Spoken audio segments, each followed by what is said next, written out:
நாள் 34 ஏசாயா 54 அதிகாரம் 10 மலைகள் விலகினாலும் பர்வதங்கள் நிறை பெயர்ந்தாலும் என் கிருபை உன்னை விட்டு விலகாமலும் என் சமாதானத்தின் உடன்படிக்கை நிலை பெயராமலும் இருக்கும் என்று உன்மேல் மனதுருகுகிற கர்த்தர் சொல்லுகிறார். ஆமேன்.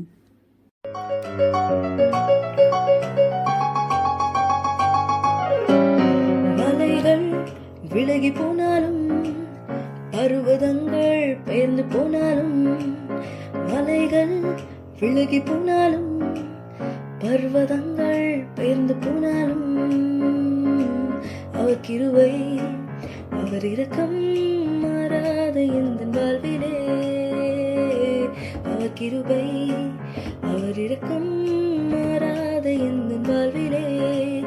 மலைகள் விலகி போனாலும் பர்வதங்கள் பெயர்ந்து போனாலும், மலைகள் விலகி போனாலும் பர்வதங்கள் பெயர்ந்து போனாலும், அவர் கிருபை அவர் இரக்கம் மாறாத எந்த வாழ்விலே, அவர் கிருபை அவர் இரக்கம் மாறாத எந்த வாழ்விலே.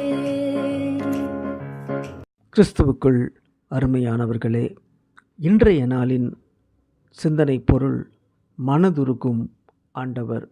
3 சிந்தனைகள். முதலாவது, மனதுருகும் மெய்ப்பனாய் நம்முடைய ஆண்டவர் மத்தியிலே இருக்கின்றார். மத்தேயு 9 அதிகாரம் 36, 37 அவர் திரளான ஜனங்களை கண்டபொழுது அவர்கள் மெய்ப்பனில்லாத ஆடுகளைப் போல தொய்ந்து போனவர்களும் சிதறடிக்கப்பட்டவர்களுமாய் இருந்தபடியால் அவர்கள் மேல் மனதுருகி தம்முடைய சீஷர்களை நோக்கி, அறுப்பு மிகுதி, வேலையாட்களோ கொஞ்சம் என்றார். மார்க்கு 6 அதிகாரம் 34 இயேசு கரையிலே வந்து அநேக ஜனங்களை கண்டு அவர்கள் மேல் மனதுருகி என்று வேதம் சொல்கிறது. இரண்டாவது, அவர் மனதுருகும் தகப்பனாய் நம்மோடு கூட இருக்கின்றார். லூக்கா 15 அதிகாரம் 20 இளைய குமாரன் எழுந்து புறப்பட்டு தன் தகப்பனிடத்தில் வந்தான்.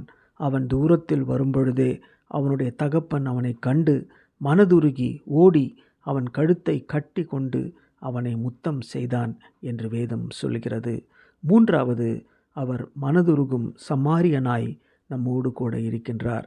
லூக்கா 10 அதிகாரம் 33 பின்பு சமாரியன் ஒருவன் பிரயாணமாய் வருகையில் அவனை கண்டு மனதுருகி கிட்ட வந்து அவனுடைய காயங்களில் எண்ணெயும் திராட்சரசமும் வார்த்து காயங்களை கட்டி அவனை தன் சுய வாகனத்தின் மேல் ஏற்றி சத்திரத்திற்கு கொண்டு போய் அவனை பராமரித்தான் என்று பார்க்கின்றோம். எனவே மனதுருகின்ற மெய்ப்பனாய், மனதுருகும் தகப்பனாய், மனதுருகும் சமாரியனாய் இருக்கின்ற ஆண்டவரை நாம் முழுமையாய் தரிசிப்போம், அவரை பற்றி கொள்வோம். எங்கள் அன்பின் ஆண்டவரே, நீர் தந்த நல்ல வார்த்தைகளுக்காக நன்றி செலுத்துகின்றோம். எங்கள் மேல் எப்பொழுதும் மனம் உருகுகின்ற கர்த்தராய் எங்களோடு கூட இருப்பதற்காக நன்றி செலுத்துகின்றோம். இந்த நாளை நீர் ஆசீர்வதியும், பலப்படுத்தும். மீட்பர் இயேசுவின் நாமத்தில் ஜெபிக்கிறோம் நல்ல பிதாவே. ஆமேன்.